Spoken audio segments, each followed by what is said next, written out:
Hello students, welcome to the hope study.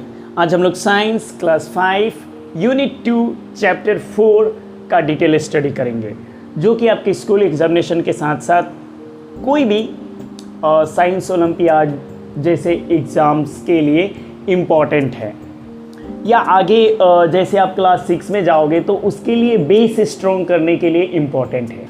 So let's start it. So the name of chapter 4 is nervous system. तो ये nervous system क्या होता है, इसको हिंदी में बोलते हैं तंत्रिका तंत्र। अबे नर्वस मीन्स पहले आप समझ लीजिए।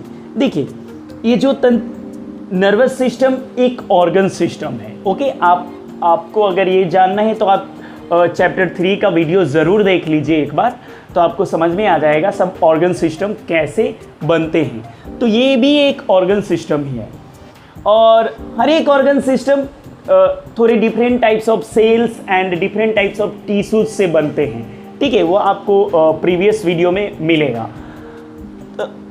तो ये जो नर्वस सिस्टम है ये भी एक अलग तरह के सेल से मिलकर के बना हुआ होता है, जिसको बोलते हैं नर्व्स सेल।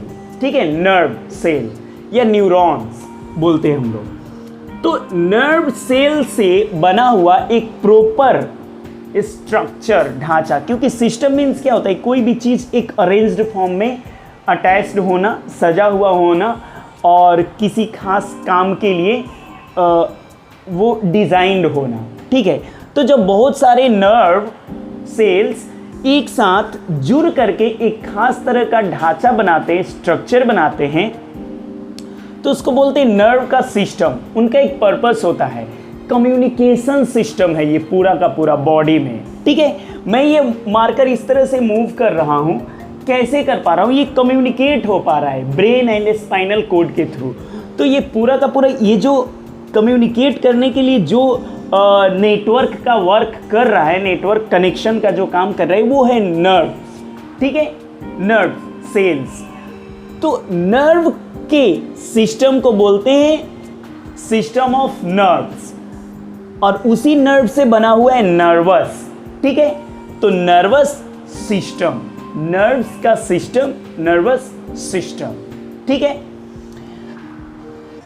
अब ये क्योंकि मेन काम इनका कम्युनिकेशन है, पूरे बॉडी में कम्युनिकेट करना, पूरे बॉडी को क्या ऑर्डर करना है, क्या मैसेज रिसीव करना है, क्या उस पर रिएक्ट करना है, सब कुछ इसी सिस्टम के थ्रू होता है। नर्वस सिस्टम ही है जिसके कारण हमारा पूरा बॉडी प्रॉपर वे में एक एक पार्ट काम कर रहा होता है। ठीक है, अगर ये कहीं पे भी प्रॉब्लम हुआ इसमें, सपोज आप देखिए कोई आदमी पैरालाइज्ड होता है, उसका एक हैंड पैरालाइज्ड हुआ और वो हैंड उसका मूव नहीं कर पाता है। रीज़न पता है आपको क्या है? नर्वस सिस्टम में क्या हुआ है, यहाँ से जो कनेक्शन था ना, ये नर्व सेल्स का वो कनेक्शन यहाँ से कहीं ना कहीं डिस्टर्ब हो गया है, या कट गया है, या डैमेज हो गया है पूरी तरह से। ब्रेन से मैसेज जा रहा है स्पाइनल कोड के पास, और स्पाइनल कोड का यहाँ तक मैसेज तो आ रहा है, बट यहाँ से आगे नहीं जा पा रहा है, इसलिए वो हैंड कुछ वर्क ही नहीं कर पा रहा है। ठीक है, उसी तरह किसी पर्सन का आप देखिएगा, ये जो वेस्ट है कमर के नीचे, वो बिल्कुल उसका लेग काम ही नहीं कर रहा है, किसी एक्सीडेंट के कारण भी हो सकता है, किसी भी रीज़न से हो सकता है। तो इसका मतलब ये है कि नर्वस सिस्टम में नर्वस सिस्टम का जो कम्युनिकेशन हो रहा है वो यहाँ तक तो ठीक है, वेस्ट तक ठीक हो रहा है, बट इसके आगे ठीक नहीं हो रहा है, वो मैसेज जा ही नहीं पा रहा है, तो इसलिए ये पार्ट वर्क ही नहीं कर पा रहा है। आप समझ रहे हो ये कितना इंपॉर्टेंट है नर्वस सिस्टम। इसी के कारण एक एक आपका फिंगर मूव कर रहा है, आप ब्रीदिंग कर रहे हो, आपका भोजन फूड डाइजेस्ट हो रहा है। ठीक है, आपका बोन इस तरह से मूव कर पा रहे हो, मसल्स मूव कर पा रहे हो, पलके झपका पा रहे हो, ये सब के सब नर्वस सिस्टम के थ्रू ही होता है। ठीक है, तो ये बहुत ही, ये हमारे बॉडी का मेन कंट्रोलिंग सिस्टम है। बाकी जो मैंने चैप्टर 3 में बताया है 8 बेसिक ऑर्गन सिस्टम, तो उसमें से एक ये नर्वस सिस्टम था। तो नर्वस सिस्टम के अकॉर्डिंग बाकी 7 ऑर्गन सिस्टम वर्क करते हैं, तभी पूरी बॉडी हमारी प्रॉपर वे में वर्क कर पाती है। ओके, चलिए, तो इसमें टॉपिक है इस लेसन में ब्रेन ये मास्टर है नर्वस सिस्टम का। नर्व्स आपको बता ही दिया, नर्व्स ही पूरे अरेंज्ड फॉर्म में जुड़ करके नर्वस सिस्टम बनाते हैं। स्पाइनल कोड सेंस ऑर्गन्स आपको पता ही है, eyes, ears, nose, tongues, skin, ये तो इससे हमें बाहर से इंफॉर्मेशन मिलता है और उसके अकॉर्डिंग नर्वस सिस्टम वर्क करता है। तो चलिए हम अब ये है हमारा टॉपिक। देखिए, the system that controls and coordinates the actions of all other organ systems and organs of our body is called the nervous system। वो सिस्टम जो 7 अदर ऑर्गन सिस्टम्स को कंट्रोल करता है और हमारे बॉडी पार्ट्स को भी कंट्रोल करता है, ठीक है। और सबके बीच में एक तालमेल, आप तालमेल समझते हो, इधर से भी मैसेज उधर जाना है, उधर से रिएक्शन को भी रिसीव करना है और दोनों को समझ करके काम करवाना है बॉडी को हेल्दी रखने के लिए। जो सिस्टम ये सब कुछ करवाता है उस सिस्टम को बोलते हैं हम लोग नर्वस सिस्टम। ओके, इसमें मेनली क्या क्या होता है देखो आप, ब्रेन ये तो मास्टर है नर्वस सिस्टम का, स्पाइनल कोड, नर्व्स। आप देखो ये ब्रेन, स्पाइनल कोड, ये बिल्कुल आपके बैकबोन के बीच में है ये स्पाइनल कोड, ठीक है। ये पूरा का पूरा बंडल होता है नर्व्स का। और बाकी ये साइड में आप देख पा रहे हो इधर उधर पूरा बिखरा हुआ, पूरा लाइनिंग गया हुआ, ये सब हैंड में हर जगह, ये है नर्व्स।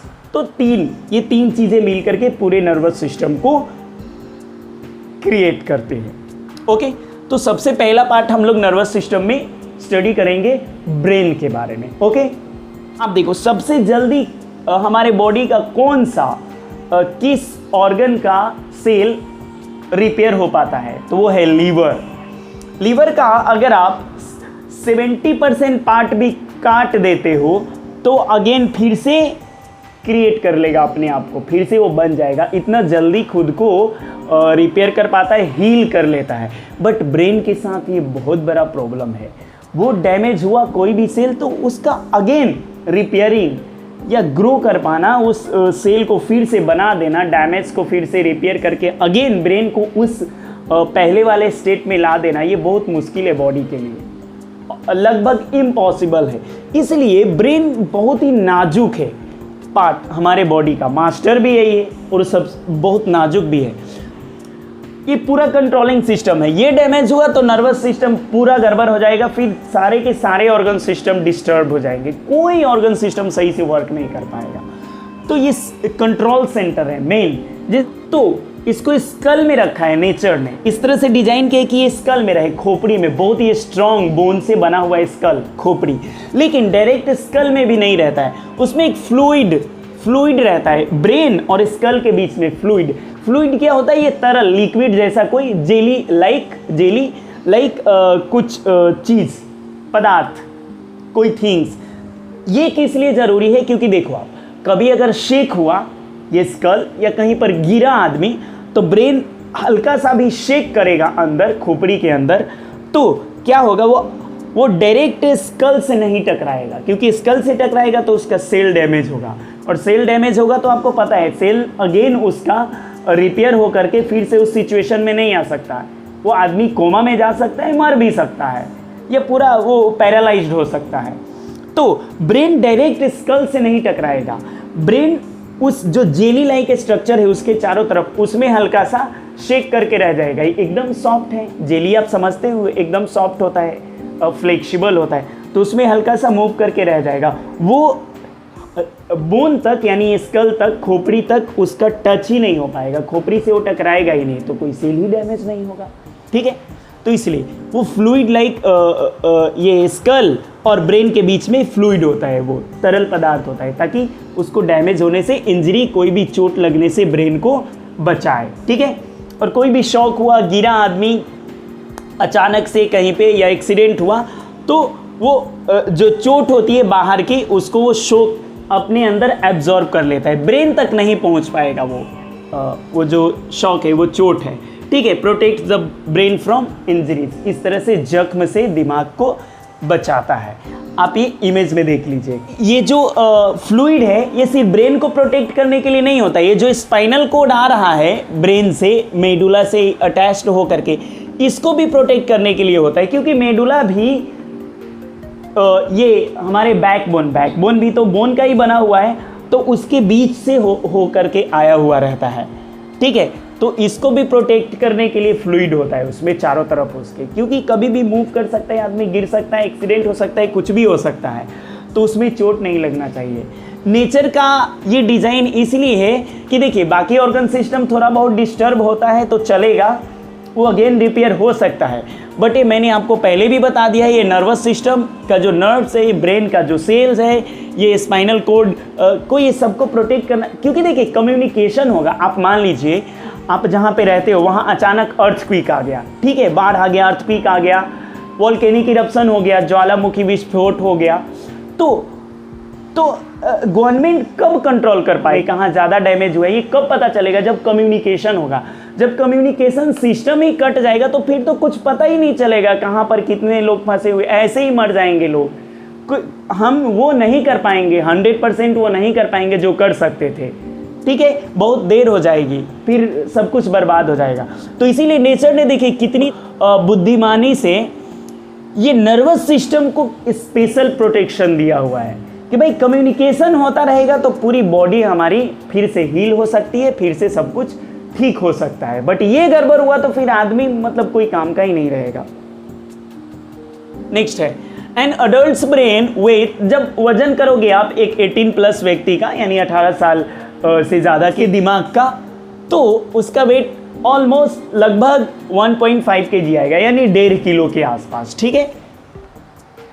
तो it contains about 1 billion nerve cells. तो ये ब्रेन नर्व सेल से बना हुआ है, जो कि अगेन रिपेयर हो पाना बहुत ही मुश्किल है और लगभग इम्पॉसिबल। तो बिलियन, अरबों नर्व सेल से बना हुआ होता है। ये आप देख लो, 1.5 किलो का दिमाग अरबों सेल से मिल करके बना हुआ होता है, और हमारी पूरी बॉडी लगभग 37 ट्रिलियन सेल से मिल करके बनी हुई होती है। ओके, द ब्रेन नीड्स, देखिए ब्रेन में कंटिन्यू क्या चाहिए? ब्लड चाहिए। ब्लड किस लिए चाहिए? ब्लड कैरी करता है ऑक्सीजन को, ऑक्सीजन के साथ में न्यूट्रिएंट्स भी ले जाता है, ठीक है, जिसमें विटामिन्स हैं। ओके, ऑक्सीजन इसलिए चाहिए क्योंकि पूरे सेल को ही ऑक्सीजन चाहिए ना, एनर्जी, क्योंकि उस जो ऑक्सीजन है और जो न्यूट्रिएंट्स है, उसी न्यूट्रिएंट्स एंड ऑक्सीजन का यूज़ करके सेल एनर्जी प्रोड्यूस करती है, ठीक है, और देन वो सर्वाइव करता है। अगर ब्लड नहीं जाएगा ब्रेन के पास तो ऑक्सीजन नहीं पहुंचेगा, और उधर से कुछ वेस्टेज मटेरियल भी है, क्योंकि देखिए CO2 कहाँ से आता है? सेल जब बर्न करके न्यूट्रिएंट्स को ऑक्सीजन के थ्रू एनर्जी प्रोड्यूस करता है और खुद को सर्वाइव करने में, जिंदा रखने में अपने आप को हेल्प करता है, तो उसके बदले में CO2 प्रोड्यूस होता है, कुछ रिलीज होता है, तो उसको कैरी करके वापस भी लाना है दिमाग से। तो पहली बात तो दिमाग को ये न्यूट्रिएंट्स चाहिए और ऑक्सीजन चाहिए सेल को जिंदा रखने के लिए। दूसरी बात, उधर से जो वेस्टेज है उसको भी वापस लाना है, तो इसीलिए कंटिन्यू इसको ब्लड चाहिए और ऑक्सीजन चाहिए, ब्रेन में हमेशा जाते रहना चाहिए। नहीं तो होगा क्या? सेल डेड होने लगेंगे, मरने लगेंगे, और थोड़ी देर के लिए अगर उसमें ब्लड एंड ऑक्सीजन जाना रुक गया तो वो आदमी देखिए फेंट हो सकता है, बेहोश हो सकता है, वो आदमी बेहोश हो जाएगा, ठीक है। रिसीव इनफ, इसलिए हमेशा उसको इनफ ब्लड चाहिए, न्यूट्रिएंट्स एंड ऑक्सीजन चाहिए ब्रेन को अच्छी तरह से वर्क करने के लिए। इसलिए हमें देखिए सोना भी चाहिए प्रॉपर, जितना आपको रेस्ट लेना चाहिए, कम से कम 7 आवर्स तो सोना ही चाहिए एक आदमी को, ताकि ब्रेन भी रिलैक्स हो, खुद को अगेन दूसरी बार काम करने के लिए खुद को प्रिपेयर कर सके। ओके, चलिए अब आते हैं हम लोग पार्ट्स ऑफ द ब्रेन में। ये 3 पार्ट्स में डिवाइडेड है, सेरिब्रम, सेरिबेलम, मेड्यूला ऑब्लोंगेटा, ठीक है, या मेड्यूला, आपको जो बोलना है वो आप बोलिए, ठीक है। सेरिब्रम कितना पार्ट होता है ब्रेन का? लगभग 66% पार्ट अकेला सेरिब्रम होता है, ठीक है। इसका वर्क देख लो आप, ये अपर मोस्ट, ये ऊपर वाला पार्ट होता है ब्रेन का, ठीक है, ये और सबसे लार्जेस्ट पार्ट भी 66% है, तो इसमें बोलना है कि आप खुद सोचिए, largest part of the brain है। Okay, human brain, the surface folded appearance and is composed of right and left hemisphere. देखिए ये जो ब्रेन है आप ये देख सकते हो, राइट, ये इस तरह से बना हुआ है ये सेरिब्रम, कि आपको लगेगा कि 2 पार्ट में है, ठीक है, ऐसा दिखता है कि 2 पार्ट में है, right and left part. Left part of the brain हमारे बॉडी के राइट पार्ट को कंट्रोल करता है और right part of the brain हमारे बॉडी के लेफ्ट पार्ट को कंट्रोल करता है, ठीक है। It receives message from the sense organs. हाँ, ये ब्रेन वर्क कैसे करता है देखो आप, सेंस ऑर्गन्स आपको पता ही है, आईज, नोज, ईयर्स, है ना, टंग, स्किन, ये हमारे सेंस ऑर्गन्स है। ये बाहर से कुछ मैसेज देते हैं। सपोज आई कुछ देखा, ईयर कुछ सुना, है ना, टंग कोई टेस्ट लिया, नोज कुछ स्मेल किया, स्किन कुछ फील किया, ठंडी गर्मी बारिश कुछ भी, ठीक है। और वो मैसेज, उससे मैसेज रिसीव करता है ब्रेन, ठीक है, और तब डिसाइड करता है व्हाट बॉडी शुड डू, तब बॉडी को क्या करना चाहिए। सपोज मान लीजिए आप जहाँ पे हो वहाँ पे एक स्नेक आया, ठीक है, तो स्नेक आया, ये किसको पता चलेगा, किस सेंस ऑर्गन्स को, आईज को पता चल जाएगा कि एक स्नेक आया है, देख लेगा, तो ये तुरंत मैसेज भेजेगा ब्रेन के पास, और वो ब्रेन तुरंत किसको मैसेज भेजेगा, हैंड एंड लेग्स को। लेग्स को ये मैसेज भेजेगा कि वहाँ से भागो, और हैंड को ये मैसेज भेजेगा कि आप कोई डंडा ढूंढो, इधर उधर कहीं से भी डंडा उठाओ और देन मारो उसको, ठीक है, इस तरह से। It is responsible for learning. हाँ देखिए, लर्निंग हमारा जो भी पढ़ाई, हम लोग जो भी कुछ सीखते हैं, मेमोरी हमारी जो याददाश्त है, जो भी कुछ स्टोर है हमारे दिमाग में, जो भी कुछ याद है, इंटेलिजेंस, बुद्धि क्षमता कितनी है, कितना हम कुछ सोच करके डिसीजन ले पाते हैं, स्पीच, जो कुछ भी हम कहीं पर किसी टॉपिक पे बोलते हैं या कोई भाषा, वो, एंड लॉजिक, तर्क। जैसे मून के बारे में आप बात करोगे, अर्थ का जो नेचुरल सैटेलाइट है, तो आप देखोगे अलग अलग साइंटिस्ट के अलग अलग थियोरी है, तो वो एक तरह से लॉजिक है। कुछ साइंटिस्ट का कहना है कि ये अर्थ का ही पार्ट है, कुछ साइंटिस्ट का कहना है कि नहीं ये अलग से आया हुआ ऑब्जेक्ट है, और कुछ साइंटिस्ट का कहना है ठीक है अलग से आया हुआ ऑब्जेक्ट है या अर्थ का पार्ट है। तो इतने एग्जैक्ट, इतने प्रॉपर, ठीक है, सिचुएशन में अर्थ के बिल्कुल एक, मतलब इस तरह से मून एग्जिस्ट करता है कि जिसके कारण अर्थ पे डिफरेंट टाइप्स ऑफ सीजन्स होते हैं। आपको पता है मून के कारण होता है ऐसा। तो इस तरह से साइंटिस्ट जब कहते हैं कि ये नेचुरली ऐसे ही हो गया है, अपने आप हुआ है, तो नहीं मानते हैं लोग। ये जो ब्रेन है आपका, कब तक ये एक्सपैंड कर सकते हैं, मतलब खुद को कब तक अपने आप का इंटेलिजेंस बढ़ा सकता है ब्रेन, कब तक अपने आप को एक्सपैंड कर सकते हैं, पावरफुल बना सकते हैं, मतलब ज़्यादा से ज़्यादा मेमोरी पावर या जो भी पावर हो ब्रेन का, वो कब तक ग्रो कर सकता है एक बच्चे का, तो लास्ट 25 ईयर्स तक, ठीक है। नेक्स्ट है सेरिबेलम। अभी सेरिबेलम 10% पार्ट है ब्रेन का, बाकी आप यहाँ चार्ट में देख लीजिए और ब्रेन का कौन कौन सा पार्ट है, ओके। ये जस्ट सेरिब्रम के जस्ट नीचे सिचुएटेड है, आप देखो यहाँ, ओके। तो ये कोऑर्डिनेट्स करता है किसके बीच में, मसल्स, हमारे जो बॉडी का मसल्स है वो maintains the balance of our body, और बॉडी को बैलेंस, मतलब अगर आप खड़े हो तो कौन इसमें सपोर्ट कर रहा है, ये किसके कोऑर्डिनेशन से हो रहा है, किसके कम्युनिकेशन से, सेरिबेलम के कोऑर्डिनेशन से। आप खड़े हो, बैठे हुए हो आराम से, या वॉक कर रहे हो, चल रहे हो, दौड़ रहे हो, उसमें सेरिबेलम का कंट्रीब्यूशन है। ये वो पूरा का पूरा वही, ये पूरे मसल सिस्टम को कंट्रोल कर रहा है, ठीक है, आपके मूवमेंट को कंट्रोल कर रहा है। तो रन, वॉक, प्ले, खेल में भी आप कहाँ से कहाँ मूव कर रहे हो, दौड़ रहे हो, ठीक है, वो सब में सेरिबेलम ही अपना रोल अदा करता है, अपना काम करते हैं आपके बॉडी को कंट्रोल करने में। देखोगे आप, जिसने ड्रिंकिंग किया हुआ है, जिसने शराब पिया हुआ है, वो सही से अपना पैर ठीक जगह पे नहीं रख पाता है, ठीक है, और वो मतलब हिलता हुआ चलता है। रीज़न पता है क्या है, वो जो अल्कोहल है, जो शराब है, वो जाकर के इसके कम्युनिकेशन सिस्टम को ख़राब कर देता है, सेरिबेलम को। तो जब ये गड़बड़ हुआ मैसेजिंग सिस्टम सेरिबेलम का, तो आपको पता ही है कि ये किस किस को कंट्रोल करता है, रन, वॉक, प्ले, यानी मसल्स के। तो मसल्स आपका सही से कम्युनिकेट ही नहीं कर पाएगा, तो आप मतलब डेफिनेटली आप इधर उधर, वो पर्सन हिलेगा, गिरेगा, उठेगा, उसका बॉडी कंट्रोल में नहीं रहेगा, क्योंकि सेरिबेलम अनकंट्रोल हो जाता है, ठीक है।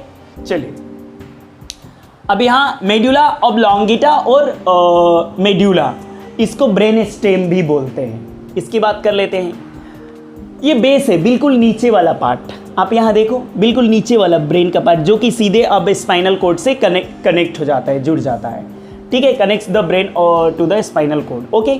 और इसी के थ्रू ब्रेन का पूरा स्पाइनल कॉर्ड में जाता है मैसेज और फिर स्पाइनल कॉर्ड से पूरे बॉडी में, ठीक है। It controls the involuntary action, ये बहुत ही कमाल का पार्ट है ब्रेन का। इनवॉलेंट्री एक्शन, इनवॉलेंट्री क्या होता है? जो हमारे इच्छा के बिना होता है। तो आपके इच्छा के बिना कौन कौन सा काम होता है? आपके बॉडी के अंदर होता है, लंग्स पंपिंग कर रहा है, ठीक है, वो आपके कंट्रोल में नहीं है। हार्ट पंप कर रहा है ब्लड को, ठीक है, वो आपके कंट्रोल में नहीं है। डाइजेशन हो रहा है आपके बॉडी के अंदर, वो आपके कंट्रोल में नहीं है। किडनी जो वर्क कर रही है वो आपके कंट्रोल में नहीं है, ठीक है। तो ये सब को कौन ऑपरेट करता है? ये सब को ऑपरेट करता है ये मेड्यूला, ओके।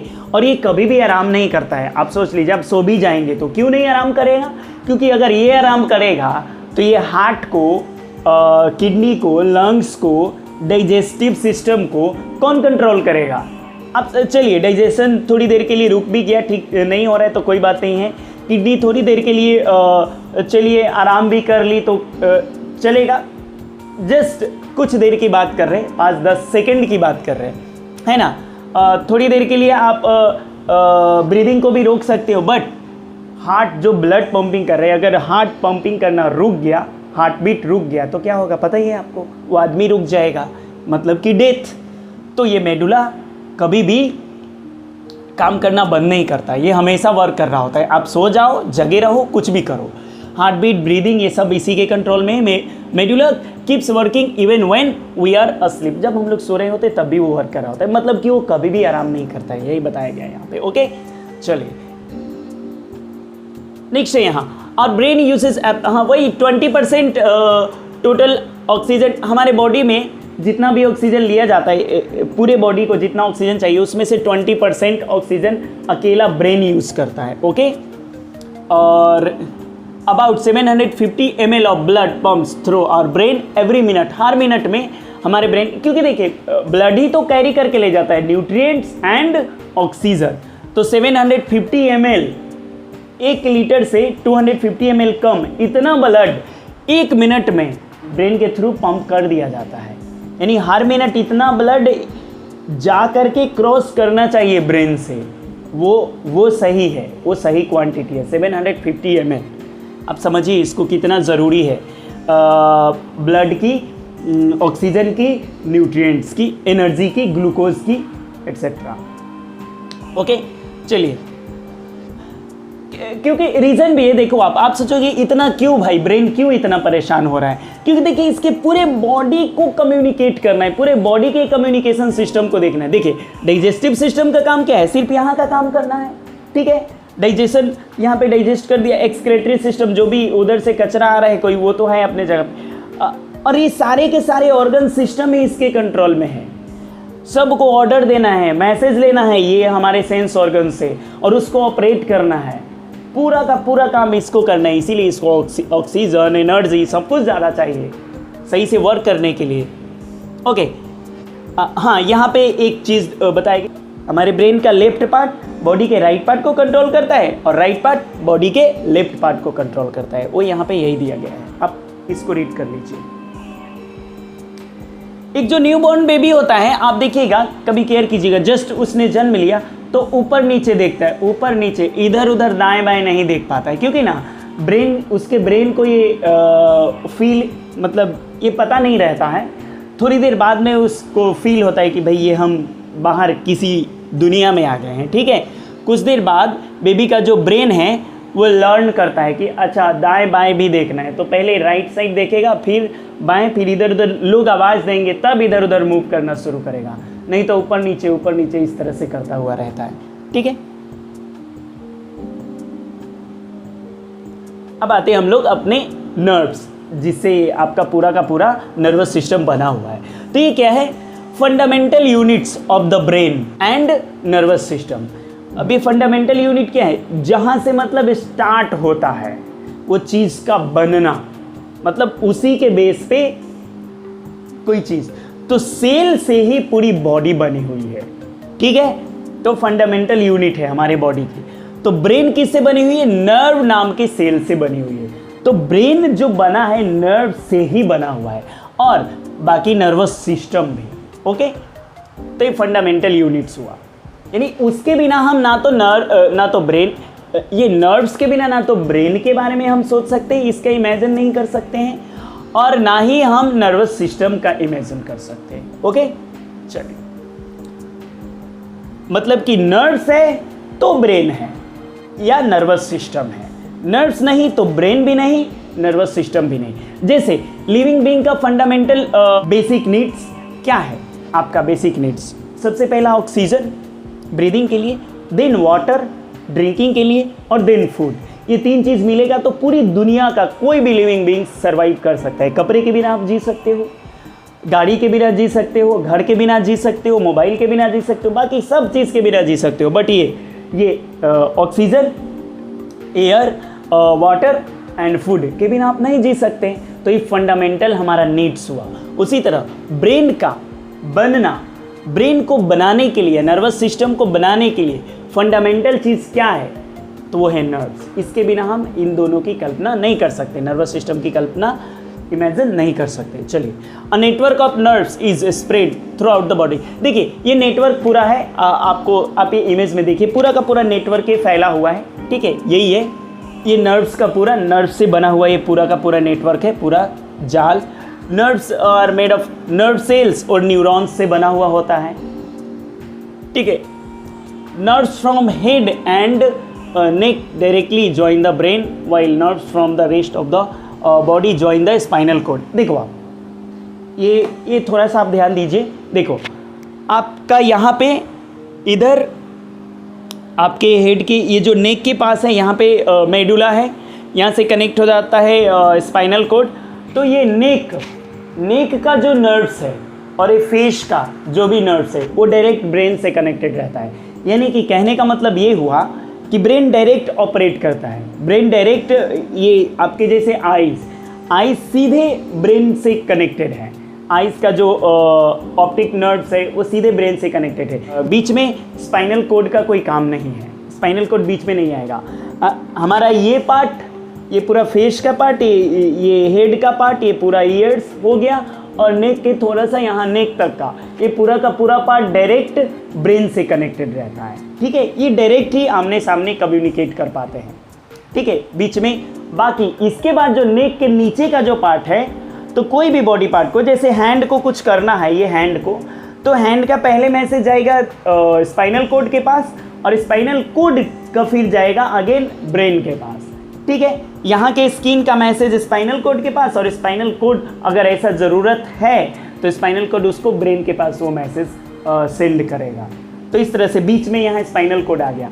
बट ये नेक और प्लस ये फेस वाला जितना भी पार्ट है हेड वाला, ये डायरेक्ट ब्रेन से आमने सामने ये लोग कम्युनिकेट करते हैं आपस में। ब्रेन ने जो मैसेज किया वो रिसीव करना है, फिर ब्रेन के अकॉर्डिंग एक्ट करना है या रिएक्ट करना है, ठीक है। वो यही बताया गया यहाँ पे। Nerves carry messages from the sense organs to the brain. The brain interprets them and then tells the body the way in which it has to react. Again, the nerves carry this command message to the relevant body part. Okay. देखो आप, हमारे sense organ से message nerves receive करते हैं और वो brain तक पहुंचाता है। अब ब्रेन डिसाइड करता है कि क्या करना है। तो अगेन जो ब्रेन ने मैसेज वापस भेजा है कि हाँ उस बॉडी पार्ट से ये वर्क करवाना है, तो अगेन वो नर्व सेल वो ब्रेन के ऑर्डर को लेकर के आता है और वो बॉडी पार्ट्स को बताता है या किसी भी ऑर्गन्स को बताता है कि आपको ये करना है, और उसके अकॉर्डिंग बॉडी पार्ट्स वर्क करते हैं। एग्जाम्पल के लिए यहाँ दिया हुआ है, देखिए, your eyes see that there is an insect on the floor. आपने आंखों से देखा कि एक कहीं पर कोई कीड़ा बैठा हुआ है, ठीक है। तो nerves carry the message from the eyes to the brain. तो आँख से होते हुए उस इंसेक्ट के बारे में मैसेज आएगा ब्रेन के पास कि देखिए यहाँ पर एक इंसेक्ट है, क्या करना है। तो the brain understand and tells the leg muscles through the messengers nerves to avoid stepping on it. और अगर लेग को उसने ये मैसेज दिया कि आप उस पर पैर मत रखो, ठीक है, आप उसको छोड़ दो, अवॉइड कर दो, आगे बढ़ जाओ, तो उसको अवॉइड करके आप उसको नज़रअंदाज करें, वो इंसेक्ट है वो अपना चला जाएगा, कुछ नहीं करना है। ओके, इस तरह से ब्रेन वर्क करता है। इस तरह से सेंस ऑर्गन से मैसेज आता है नर्व्स के पास, नर्व्स पहुंचाता है ब्रेन के पास, देन ब्रेन फिर उसको समझता है मैसेज को, और फिर वो नर्व्स को मैसेज भेजता है कि देखो इस बॉडी पार्ट से ये काम करवाना है। फिर वो नर्व्स जाता है जो जिसको ऑर्डर पहुंचाना है, वो नर्व्स जाकर उस बॉडी पार्ट्स को मैसेज देता है, और देन बॉडी पार्ट्स कोई भी या ऑर्गन्स उस तरह से रिएक्ट करती है। इस तरह से काम होता है। ओके, चलो ये न्यूरॉन सेल का इमेज है, आप इसे देख लीजिए। अब यहाँ टाइप्स ऑफ नर्व्स हैं, देखो आप, ये इंटरेस्टिंग है बहुत। 3 काइंड्स ऑफ नर्व्स होते हैं। ओके, और तीनों का अलग अलग काम होता है। देखिए कैसे। सेंसरी नर्व्स, आपको इसी से समझ में आना चाहिए। सेंसरी मीन्स क्या? सेंस ऑर्गन्स का मैसेज ब्रेन तक पहुंचाने वाले या स्पाइनल कॉर्ड तक पहुंचाने वाले। ठीक है, तो वो नर्व्स जो सेंस ऑर्गन्स का मैसेज दिमाग तक या स्पाइनल कॉर्ड तक पहुंचाते हैं, उनको बोलते हैं हम लोग सेंसरी नर्व्स। क्लियर? ये मैसेज पहुंचा दिया इन्होंने, अब उधर से ब्रेन या स्पाइनल कॉर्ड भी तो कुछ बोलेगा कि ये करवाना है उस ऑर्गन से। तो देखो आप, उसको बोलते हैं मोटर नर्व्स। मोटर, तो देखिए मैसेज पहुंचाने वाला कोई और है, लेकिन उधर से ऑर्डर लाने वाला दूसरा कोई है। ये है मोटर नर्व्स। ये नर्व्स, सेंसरी नर्व्स ने सेंस ऑर्गन से मैसेज पहुंचा दिया ब्रेन तक या स्पाइनल कॉर्ड तक। अब ब्रेन या स्पाइनल कॉर्ड ने ये डिसाइड किया कि ये करना है, तो मैसेज, वो मैसेज कौन लाएगा ऑर्गन तक या बॉडी पार्ट्स तक? तो लाएगा मोटर नर्व्स। ठीक है, वही है, ऑर्डर फ्रॉम द ब्रेन और the spinal cord to parts of the body. Okay, such as to the muscles and glands which responds accordingly. तो उसके अकॉर्डिंग जो मैसेज आया है कि भाई ये बॉडी पार्ट्स को ये काम करना है, तो उसके अकॉर्डिंग मसल्स या ग्लैंड्स काम करेंगे। ग्लैंड्स क्या होता है? तो आपके बॉडी का वो ऑर्गन जिसमें से कुछ लिक्विड रिलीज होता है। जैसे आप देखो, टंग आपका क्या है? एक तरह से ग्लैंड है, इसमें से सलाइवा रिलीज होता रहता है ना, तो इसको ग्लैंड्स बोलेंगे। तो आप अपने आप यहाँ पर लिस्ट देखिए, ये सारे के सारे ग्लैंड्स हैं, इसमें से कुछ ना कुछ लिक्विड रिलीज होता रहता है। ओके, चलो, ये मानना पड़ता है कि नहीं कोई तो है जिसने सब कुछ क्रिएट किया है। देखिए, कभी ऐसा हो सकता है कि सेंसरी नर्व्स सही से मैसेजिंग नहीं कर पाए, है ना, कम्युनिकेट नहीं कर पाए, या मोटर नर्व्स कम्युनिकेट नहीं कर पाए, तो उस वक्त क्या होगा भाई?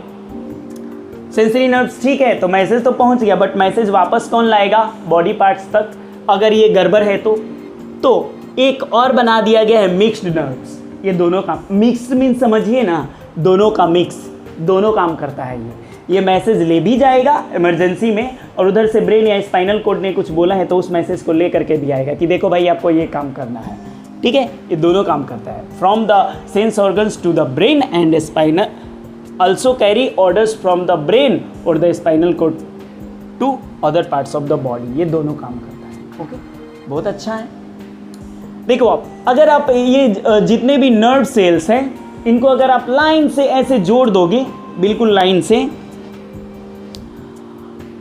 एक साथ पूरा नर्व सेल्स निकाल करके आपके बॉडी का, ते ऑलमोस्ट होगा 965 पॉइंट समथिंग किलोमीटर। ओके, उसको बोलते हैं 600 miles. The branch of medical science that deals with the nervous system is known as neurology. Science का वो ब्रांच जिसमें हम लोग नर्वस सिस्टम के बारे में स्पेशल स्टडी करते हैं, ठीक है, खास करके, तो उस ब्रांच को बोलते हैं हम लोग न्यूरोलॉजी। ठीक है, और the specially trend physician who diagnose and treats disorder in the nervous system. तो वो फिजिशियन यानी कि वो डॉक्टर्स जो कि नर्वस सिस्टम, दिमाग से रिलेटेड या स्पाइनल कॉर्ड से रिलेटेड या जो भी है, हमारा सही से दिमाग वर्क नहीं कर पा रहा है बॉडी में, तो उससे रिलेटेड जो ट्रीटमेंट करते हैं या जो स्टडी करते हैं, जिनको ये जानकारी होती है, उनको बोलते हैं हम लोग न्यूरोलॉजिस्ट। ठीक है, neurologist. Okay, action of the body है यहाँ पे। तो देखिए, in daily life our body performs many different actions. अलग अलग तरह के एक्शन करता है हमारा बॉडी। ठीक है, एवरी डे, हर रोज़। तो दिस कैन कैटेगराइज्ड, हम लोग दो पार्ट में इसे डिवाइड कर सकते हैं डेली के काम को। एक काम हो गया वॉलेंट्री, जो कि हमारे कंट्रोल में है। जैसे मैंने देखिए ये हैंड मैंने उठाया, ये मेरे कंट्रोल में है, ओके। फिर मैंने इसको डाउन किया, नीचे किया, ये मेरे कंट्रोल में है। बट एक है इनवॉलेंट्री, मैं ब्रीदिंग कर रहा हूँ, मेरा लंग्स कंटिन्यू ऑक्सीजन को क्या फिल्टर कर रहा है एयर को, और ऑक्सीजन दे रहा है बॉडी को, और बाकी जो भी है इसके कचरे उसको बाहर निकाल रहा है, वो मेरे कंट्रोल में नहीं है। आपके साथ भी सेम चीज़ है, ओके, सेम थिंग आपके साथ भी है। तो वॉलेंट्री एक्शन में हो गया आपका जो भी वी डू कॉन्शियसली, जो हमें पता होता है। वॉलेंट्री एक्शन में जो हमें पता है कि हाँ ये चीज़ हम कर रहे हैं और ये ऐसे हो रहा है, ठीक है। तो भूख लगी है तो we pick up fruit and eat it, हम फल तोड़ते हैं, फल लेते हैं और खाते हैं, तो वॉलेंट्री हो गया। इनवॉलेंट्री में देखिए beating of the heart beat, pump कर रहे ब्लड को, वो हमारे कंट्रोल में नहीं है, सिंपल।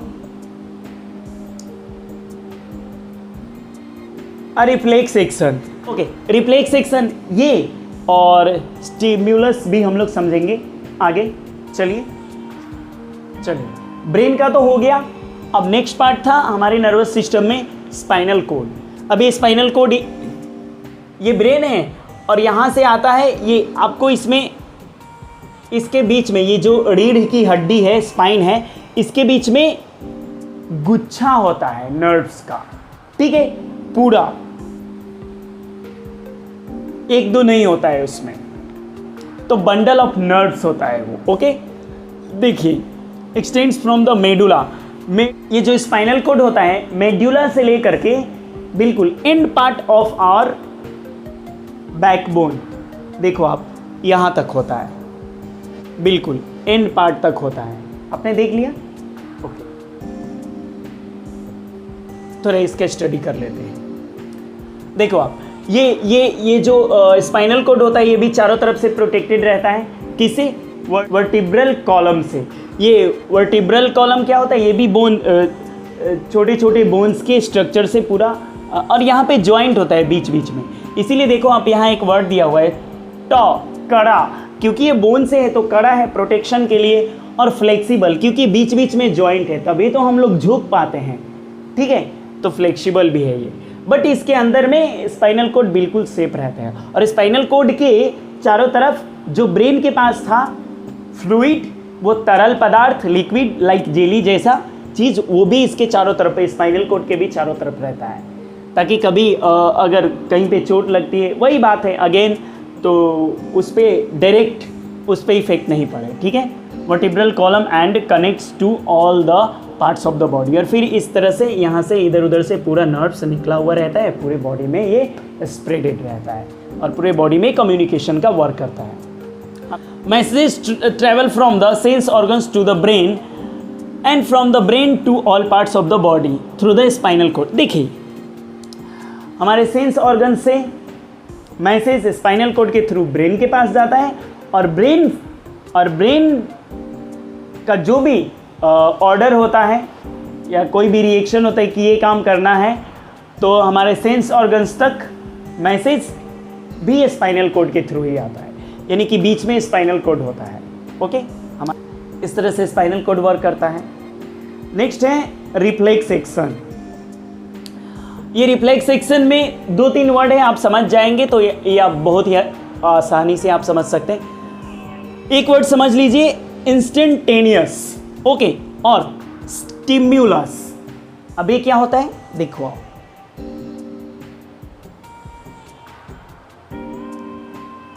ये आप पहले समझ लीजिए। Stimulus, all the things which is in our surrounding and which is responsible for response. देखो कोई भी चीज जो कि हमें रिस्पॉन्स करने पर मजबूर कर रही है, वो क्या कर रही है? स्टिम्युलस क्रिएट कर रही है। जैसे देखो सपोज आपको जलेबी बहुत पसंद है, तो आप ऐसे ही नॉर्मल चल रहे हो मार्केट में, अचानक जलेबी पे आपकी नज़र पड़ी, तो आपको क्या होगा? आपके अंदर एक उत्सुकता आएगी कि जलेबी मुझे खाना चाहिए क्योंकि मुझे पसंद है। तो उस जलेबी ने क्या किया? आपके लिए क्या क्रिएट किया है? स्टिम्युलस क्रिएट किया है। अब आप क्या करोगे, अगर आपके पास पैसा है तो आप जाओगे, पैसे से खरीदोगे, ठीक है, और देन उसको खा लोगे आप, ठीक है, खरीद करके। तो आपने क्या किया, या आपने रिस्पॉन्स किया।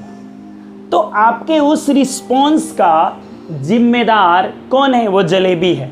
क्योंकि जलेबी आपने देखा, जलेबी ने स्टिम्युलस क्रिएट किया आपके लिए, और आपने रिस्पॉन्स किया, आपने उसको खरीद करके खा लिया, ठीक है।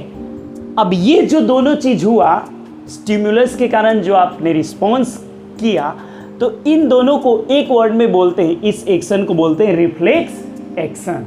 तो अब ये होता रहता है हमारे आसपास में। देखो आप, कोई डिलीशियस फूड बना है, आप देखो कितना वो स्मेल आपको महका, तो एकदम आपको लगेगा कि कहीं कुछ बन रहा है, आपके पसंद का है, तो एकदम से आपको होगा कि पता नहीं क्या बन रहा। आप अगर पहचान गए कि वो क्या है, तो आपके अंदर एकदम, तो क्या क्रिएट हो गया, स्टिम्युलस। आपको होगा कि कब ये बन जाएगा तो मैं खाऊं, ठीक है। तो automatic actions are control by the spinal cord. देखिए, तो कभी कभी क्या होता है, ब्रेन इन्वॉल्व ही नहीं होता है बहुत सारे एक्शन में। आपको मैं बता दे रहा हूँ कैसे। यहाँ पे आप ये एग्जाम्पल पढ़ लीजिएगा। अब देखो, ये एग्जाम्पल है, आप ये एग्जाम्पल पढ़ लीजिए। देखो आप, ये हाथ है, ये कैंडल के पास से टच हो रहा है तो जलेगा, है ना। अब जलने के बाद ये ऐसा नहीं है कि इसका मैसेज जाएगा पहले स्पाइनल कॉर्ड के पास, स्पाइनल कॉर्ड फिर ब्रेन के पास, फिर ब्रेन स्पाइनल कॉर्ड के पास, फिर स्पाइनल कॉर्ड के थ्रू यहाँ तक मैसेज आएगा कि आप वो हाथ को हटा लीजिए, नहीं तो जल जाएगा, उसमें ज़्यादा देरी हो जाएगी। तो कभी कभी आप देखना, आपका हाथ जैसे ही टच हुआ, आप कुछ और सोच रहे हो, लेकिन अगर कहीं पे हाथ जला तो एकदम से खींच लेते हो, और आप बाद में देखते हो कि कुछ हुआ था, तो आप देखोगे कि अरे ये तो जल गया, या कहीं कट गया, या किसी चीज़ ने काट लिया। तो वो तो आप कुछ और सोच रहे थे, कहीं बिजी थे, लेकिन आपका हाथ इस तरह से मूव कैसे कर गया। या आप पढ़ रहे हो, स्टडी कर रहे हो, और कोई मच्छर आकर के आपको काट रहा है, तो आप ऐसे मार दोगे और आप कंटिन्यू स्टडी कर रहे हो। तो ये जो एक्शन हुआ, ब्रेन आपके स्टडी में बिजी था, लेकिन वो सेकेंड ब्रेन जो स्पाइनल कॉर्ड है, उसने उस चीज़ को हैंडल कर लिया। स्पाइनल कॉर्ड आपके स्टडी में हेल्प नहीं करता है, ठीक है, वो तो ब्रेन है, आपको पहले बता दिया है मैंने। तो आपका ब्रेन बिजी था स्टडी में, लेकिन ये जो मच्छर काट रहा है, या इंसेक्ट ने काटा, या कहीं पर आपका हाथ किसी गर्म चीज़ पे पड़ गया, तो एकदम से आपने हाथ वहाँ से हटा लिया। ये किसने कंट्रोल किया, स्पाइनल कॉर्ड ने। तो आपको इससे समझ में आ जाना चाहिए कि बहुत सारा ऐसा एक्शन होता है हमारे बॉडी में जिसमें ब्रेन इन्वॉल्व ही नहीं होता है, ब्रेन कुछ और काम कर रहा होता है, स्पाइनल कॉर्ड ही उसको हैंडल कर लेता है। तो इस तरह से आप देखो, ये हुआ, आपने तुरंत हाथ खींच लिए। ये कैसे हुआ, तो देखो आप, ये मैसेज गया है, ये नर्व्स के थ्रू स्पाइनल कॉर्ड तक पहुंचा है, और देन वहां से एकदम से हाथ हटा लीजिए, आपका ब्रेन कहीं और बिजी है। ओके, इस तरह से होता है। आप थोड़ा सा नोट करेंगे तो समझ सकते हैं। देखो आप, स्पीड क्या है, ये अगर टच हुए 76.2 मीटर पर सेकेंड के स्पीड से, ये जो पेन रिसेप्टर सेल्स इन स्किन, ये जो स्किन के अंदर जो मैसेज जाता है, वो इतने स्पीड से जाता है। ओके, आप देखो यहाँ पे, देखो ये जो पेन है 0.61 मीटर पर सेकेंड के स्पीड से ये पेन के बारे में मैसेज गया है। अच्छा, अब आप देखिए मोटर न्यूरॉन्स, ये कितने स्पीड से उधर से रिएक्ट करता है, जो स्पाइनल कॉर्ड के तरफ से आ रहा है। देखिए, दर्द का मैसेज इस स्पीड से गया, टच हुआ, दर्द का मैसेज इस स्पीड से जा रहा है स्पाइनल कॉर्ड के पास, लेकिन उधर से रिएक्शन कितने स्पीड से आ रहा है कि वहां से हाथ हटाइए। देखो आप कितना स्पीड है, 119 मीटर पर सेकेंड के स्पीड से, कि भाई हाथ हटा लो, और ब्रेन कहीं बिजी है। तो ये चीज हैंडल कर ले रहा है स्पाइनल कॉर्ड अकेला। दिस मैकेनिज्म, ये मैकेनिज्म काम का है, save us from serious injuries because it happens instantaneously. Okay, क्योंकि ये बहुत ही जल्दी होता है, ठीक है, जिससे हम बहुत सारे इंजरी से, डैमेज होने से बच जाते हैं। ठीक है, some other examples are coughing, जैसे खांसी। तो खांसी के लिए ऐसा थोड़ी है कि पहले मैसेज जाएगा स्पाइनल कॉर्ड के पास, फिर जाएगा ब्रेन के पास, तब ब्रेन से स्पाइनल कॉर्ड के पास, फिर स्पाइनल कॉर्ड से हमारे यहाँ गला के पास, तब खांसेंगे। ऐसा नहीं होता है, वो इमीडिएटली होता है, तुरंत होता है, क्विकली। ब्रेन किसी और काम में बिजी, आप खांस लोगे। आप स्टडी कर रहे होते हो और खांसते रहते हो, छींक भी आ जाती है, फिर भी आपका ध्यान है स्टडी पे है, आपने सोचा ही नहीं छींक के लिए या खांसने के लिए, ठीक है, स्नीजिंग है। नेक्स्ट उसके बाद ब्लिंकिंग ऑफ आईज, आपका आई इस तरह से आप आंख बंद करते हो खोलते हो, ये आप सोचकर थोड़ी खोलते हो बंद करते हो, नहीं, ये होता रहता है, ये हैंडल हो रहा है स्पाइनल कॉर्ड के थ्रू। यॉइंग, हापी लेते हो, आप स्टडी कर रहे हो, कुछ सोच रहे हो, हापी ले रहे हो, आप सोच करके थोड़ी हापी कर रहे हो, नहीं, वो स्पाइनल कॉर्ड और ये अपना सेंस ऑर्गन्स ये अपना मिल करके कर लेते हैं ये सब कुछ ऑर्गन्स या अदर बॉडी पार्ट्स, ठीक है। तो आपको मैंने बता दिया जो रिफ्लेक्स एक्शन है ये रिफ्लेक्स एक्शन में ही आता है, ठीक है, क्योंकि यहाँ पे गर्मी लगी, आप देखो यहाँ पे गर्मी लगी मतलब कि जल रहा है, तो ये जो कैंडल का जो ये जो हीट है इसने क्या क्रिएट किया, स्टिम्युलस क्रिएट किया, ठीक है। अब ये स्किन को क्या पता चला कि वहाँ से मुझे हटना चाहिए, रिस्पॉन्स किया स्किन ने, ये फिंगर वहाँ से तुरंत हट गया तो रिस्पॉन्स किया। कैंडल ने क्या किया, स्टिम्युलस क्रिएट किया हीट, और स्किन ने क्या किया, उसके प्रति रिस्पॉन्स किया, मतलब कि वहाँ से हट गया। तो ये दोनों एक्शंस को एक साथ बोलते हैं रिफ्लेक्स एक्शन। नेक्स्ट है sense organs. Sense organs Windows of the outside world, यानी कि दुनिया के बारे में। देखिए नर्वस सिस्टम तो हमारे बॉडी के अंदर है, वो वर्क किस बेस पे करता है, बाहर से जो मैसेज आ रहा होता है उसी बेस पे रिस्पॉन्स करता है हमारा नर्वस सिस्टम। तो मैसेज बाहर से कौन पहुंचाता है, वो पहुंचाता है सेंस ऑर्गन्स, ठीक है। आपको पता ही है कि पूरा information from the surrounding to the brain, ये ब्रेन तक कौन मैसेज पहुंचा रहा है, eyes, nose, ears, tongue and skin. Eyes are our most important sense organ, ये हमारा सबसे इंपॉर्टेंट सेंस ऑर्गन है, ओके, क्योंकि हम इसी से दुनिया देखते हैं। तो they help us to see the objects around us and gather information, ये हमें दुनिया को देखने में और जो भी इंफॉर्मेशन है उसको इकट्ठा करने में, ब्रेन के पास वो मैसेज पहुंचाने में और हमें जानने में हेल्प करता है दुनिया को, ठीक है। आई का स्ट्रक्चर देख लीजिए आप यहाँ पर एक चीज़ देख लो, कैमेलियन, यहाँ पे ये जो रेप्टाइल है ये एक ही टाइम में can look in opposite direction at the same time, मतलब सामने भी देख रहा होता है और जस्ट पीछे भी देख रहा होता है एक ही टाइम सेम टाइम में, जो कि हम नहीं कर सकते। देखिए आई का स्ट्रक्चर क्या है, आप इसको थोड़ा देख लो। देखिए ये एक आई का स्ट्रक्चर है, बाकी ये अदर इमेज भी आप देख लीजिएगा। देखो आप इसमें जो ट्रांसपेरेंट लेयर है, ये जो आपको ऊपर वाला दिख रहा है, इसको बोलते हैं कॉर्निया, ठीक है। और ये जो हल्का सा ब्लू टाइप का जो स्ट्रक्चर दिख रहा है आपको, इसको बोलते हैं आइरिस। और ये स्पॉट जो दिख रहा है ये ब्लैक वाला गोल, इसको बोलते हैं प्यूपल। और ये जो ब्लैक जो स्पॉट है जिस पे ये वाइट पे, तो ये वाइट वाले पार्ट को बोलते हैं लेंस। और ये लेंस के अपोजिट साइड में ये जो लेयर आपको दिख रहा है, ये रेड टाइप का लेयर, इसको बोलते हैं रेटिना। और ये जो नर्व्स जा रहा है इसको बोलते हैं ऑप्टिक नर्व्स, ठीक है। इतना आपने समझ लिया। अब देखो आप होता क्या है, मार्कर पे लाइट पड़ी, अब इसका एक इमेज बनेगा, क्योंकि टोटल मार्कर से लाइट टकरा करके जाएगा प्यूपल के पास, प्यूपल से होते हुए गया लेंस के पास, लेंस के बाद गया रेटिना के पास, रेटिना के पास इसका अपोजिट इमेज बनेगा। अब रेटिना उस इमेज को चेंज करेगा इलेक्ट्रिक सिग्नल कोड में और ऑप्टिक नर्व्स के थ्रू सेंड कर देगा ब्रेन के पास। ब्रेन के पास पहले से ही इसका इमेज है, तो वो इंटरप्रेट करेगा, मिलाएगा कि ये क्या है, और वो देन समझ लेगा ये तो मार्कर है, और फिर वो वापस मैसेज भेज देगा ये तो मार्कर है, ठीक है। चलिए इस तरह से वर्क करता है आई।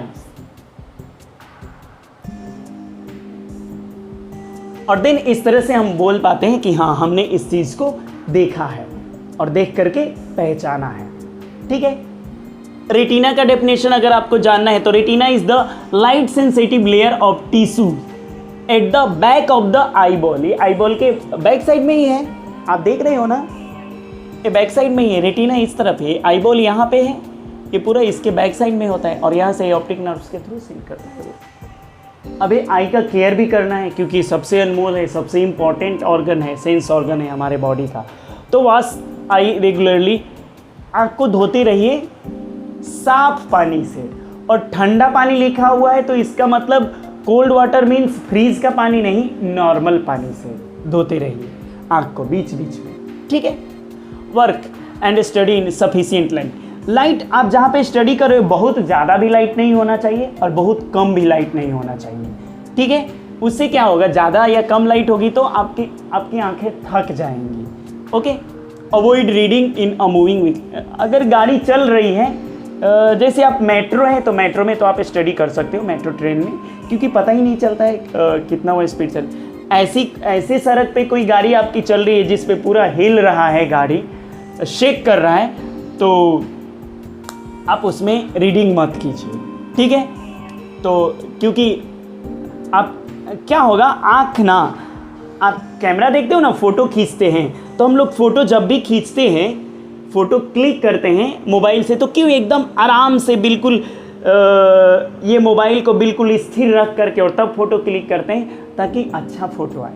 तो आँख को भी तो एडजस्ट करना पड़ता है, फोकस करना पड़ता है स्टडी करने में। ऐसे करके आप कैमरे से फ़ोटो लोगे तो कैसा आएगा, तो ऐसे ही आप समझ लीजिए आँख भी कैमरा ही है। 576 मेगापिक्सल इसका पावर है, ओके।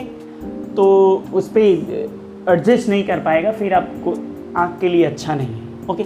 वॉच टीवी फ्रॉम, कम से कम 6 फीट की दूरी से टीवी को देखिए आप, कम से कम 6 फीट का डिस्टेंस तो होना ही चाहिए, ओके। अवॉइड टीवी और working on the computer for long period. देखिए लगातार टीवी मत देखिए, आधा घंटा 40 मिनट देखा आपने, फिर थोड़ा सा इधर उधर ब्रेक लीजिए। वैसे भी ऐड आ ही जाता है, जब तक कुछ आ रहा है, कोई भी ऐड आ रहा है, तब तक आप थोड़ा सा घूम करके आ जाइए, ठीक है। और कंप्यूटर पे भी कंटिन्यू वर्क मत कीजिए। सिट इरेक्ट, देखिए सीधा, ये जो बैकबोन है इसको सही पोस्चर में रख करके, एकदम पूरा लेट करके झुक करके ऐसे वर्क नहीं करना है। 12 inch away from while reading, जब आप रीडिंग करो तो बुक आपके आँख से लगभग 12 इंच की डिस्टेंस पे होनी चाहिए। जो लॉन्ग वाला स्केल होता है, बड़ा वाला स्केल, उतना डिस्टेंस तो होना ही चाहिए, ओके। चलिए, if unable to read the blackboard, हाँ अगर आप क्लासरूम में स्टडी कर रहे हो, आपको ब्लैक बोर्ड पे सही से नहीं दिख पा रहा है, तो आप अपने टीचर से बोलिए, देन टीचर आपके पेरेंट्स से बोलेंगे, या पेरेंट्स से भी बोलिए आप घर पे जाते हो तो, और आप आँख को टाइम से दिखवा लीजिए, क्योंकि ये सबसे अनमोल है। ये सेंस ऑर्गन्स आपके बॉडी का सबसे कीमती सेंस ऑर्गन है, ओके। चलिए, बुल्स कैन ओनली सी, देखिए जो बुल होता है ना, सांड, वो mix of red and green, इसी कलर को देख पाता है, सिर्फ ग्रीन और रेड के मिक्स को देख पाता है, ठीक है। बाकी जो भी कलर होता है उसको कैसा दिखता है, shade of grey, grey colour जो होता है उसके छाए की तरह दिखता है, ठीक है। तो ये उसके आई के स्ट्रक्चर के कारण ऐसा होता है, आँख की बनावट ही ऐसी है।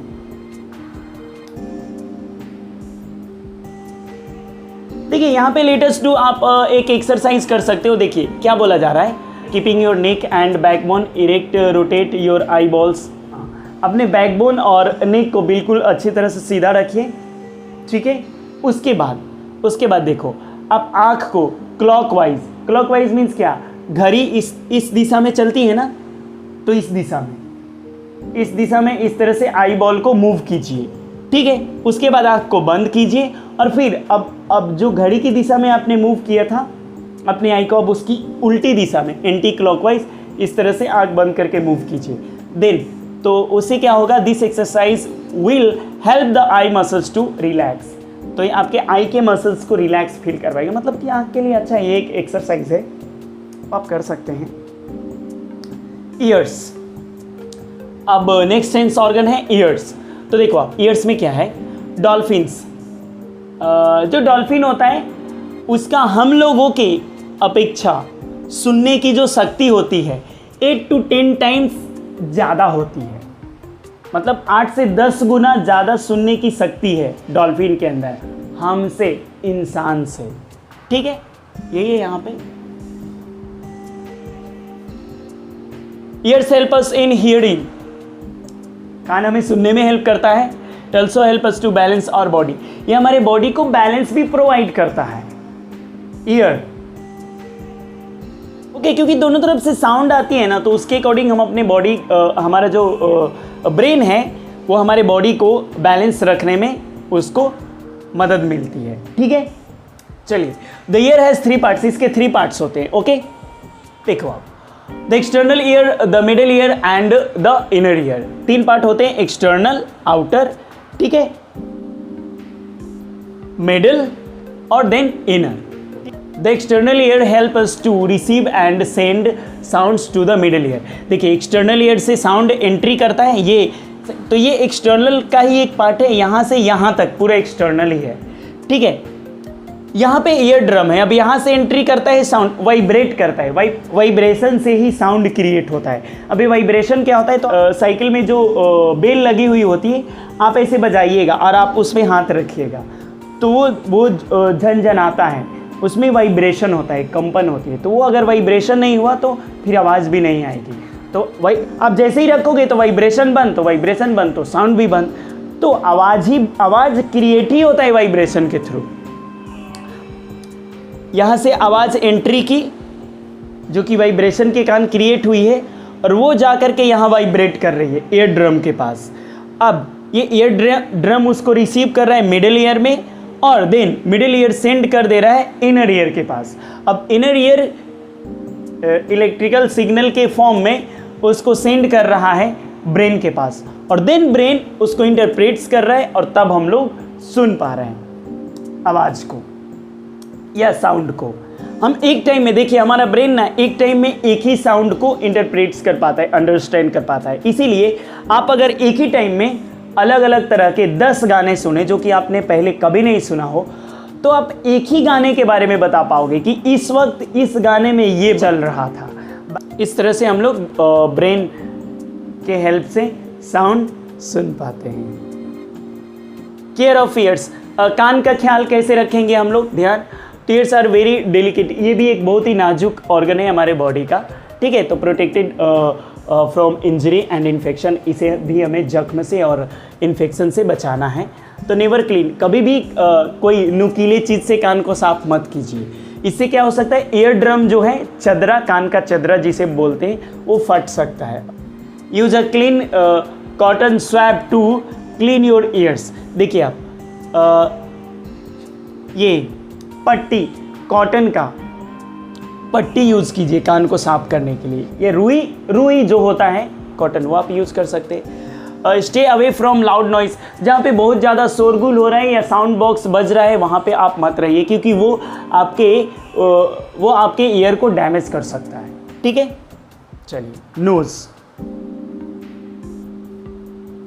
नोज़ के पास आते हैं। देखो आप, we breathe and smell through our nose, हम लोग नोज़ के थ्रू हम लोग ब्रीदिंग कर पाते हैं और सूंघ पाते हैं किसी भी चीज़ को।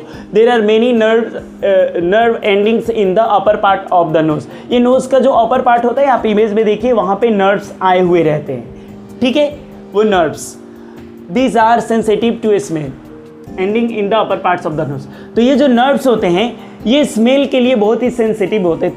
थोड़ा सा भी कहीं से बदबू या खुशबू आएगा तो इसी नर्व्स के कारण, ये तो नोज है ही नहीं, ये तो एक स्ट्रक्चर है, इसके थ्रू एयर जाने के लिए, ठीक है, या स्मेल जाने के लिए, या कुछ भी कोई भी एयर को एंट्री करने के लिए। एयर के साथ कुछ भी हो सकता है, खुशबू भी, बदबू भी, कुछ भी हो सकती है।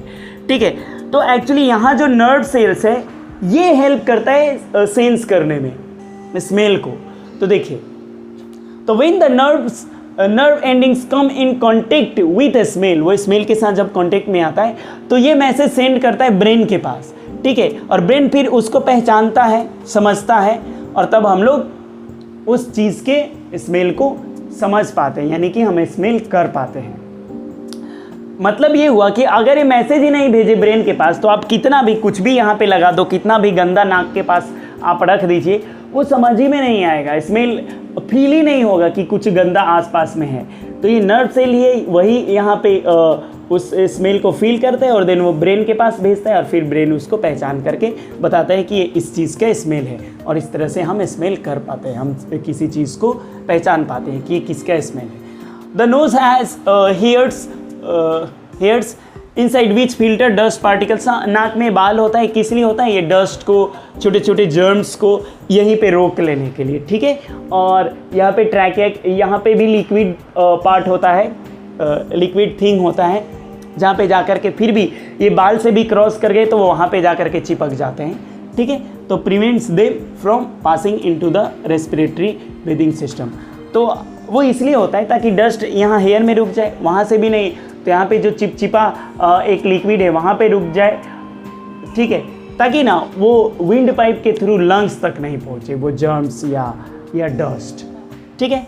ओके, इस तरह से हम लोग ब्रीदिंग में हमारा नोज़ हेल्प करते हैं और स्मेल में हेल्प करता है। Care of nose.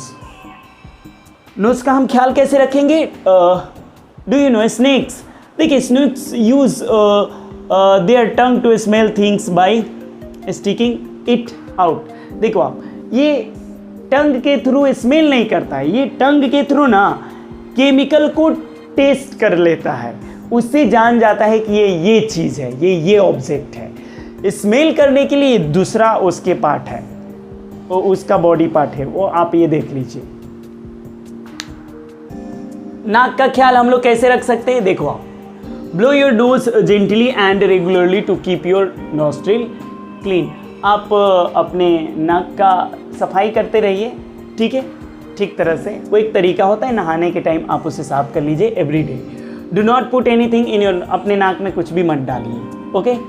चलिए, टंग। टंग पे आते, देखिए, the tongue is the main organ of taste and it also enables us to speak. देखिए, टंग जो होता है ये हमारे टेस्ट के लिए, किसी भी स्वाद के लिए मेन ऑर्गन होता है, ठीक है।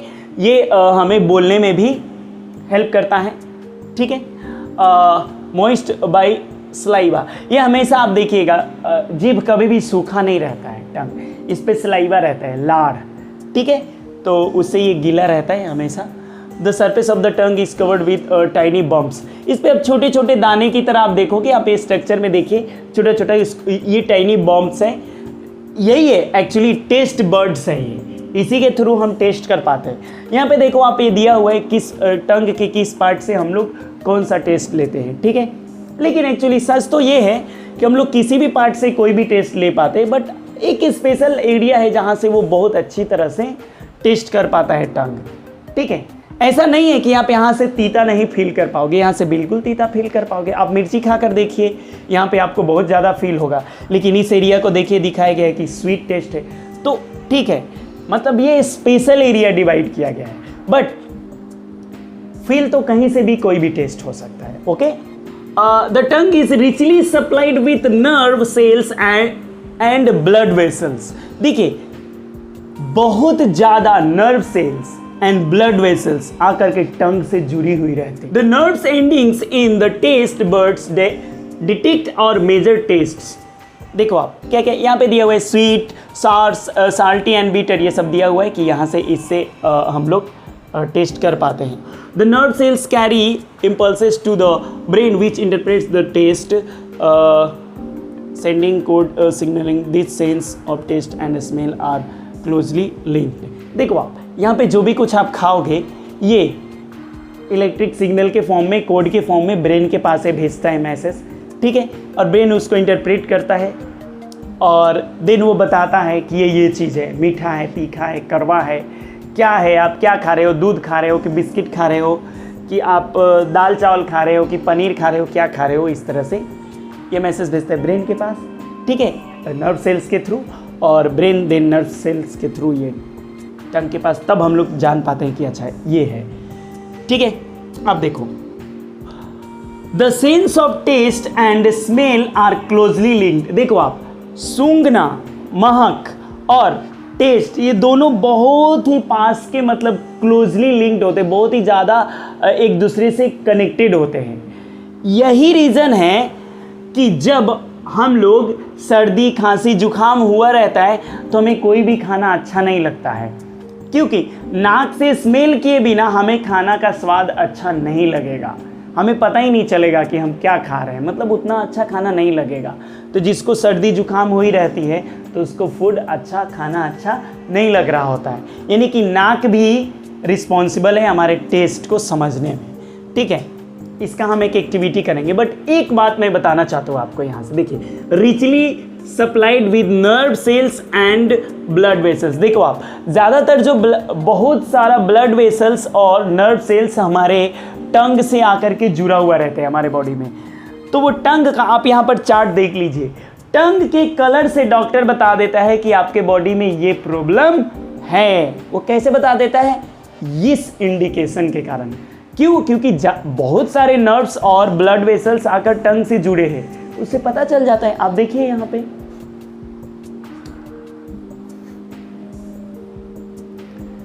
देखिए यहाँ एक एक्टिविटी दिया हुआ है, किसी पर्सन का आप आंख बांध दीजिए और एक आलू का टुकड़ा, एक प्याज का टुकड़ा और एक सेव का टुकड़ा, और आंख बांध दीजिए और नाक बंद करके उसे खिलाइए, ठीक है, और वो माउथ के थ्रू वो ब्रीदिंग कर सकता है, कोई दिक्कत नहीं है, ठीक है। और फिर उसे खिलाइए, उसको टेस्ट समझ में नहीं आएगा क्योंकि आंख से वो देख नहीं पा रहा है कि वो क्या खा रहा है, और नाक बंद है तो स्मेल नहीं कर पा रहा है, तो सिर्फ मुंह से खा करके वो समझ नहीं पाएगा कि वो आलू खा रहा है कि प्याज खा रहा है कि सेव खा रहा है, ठीक है।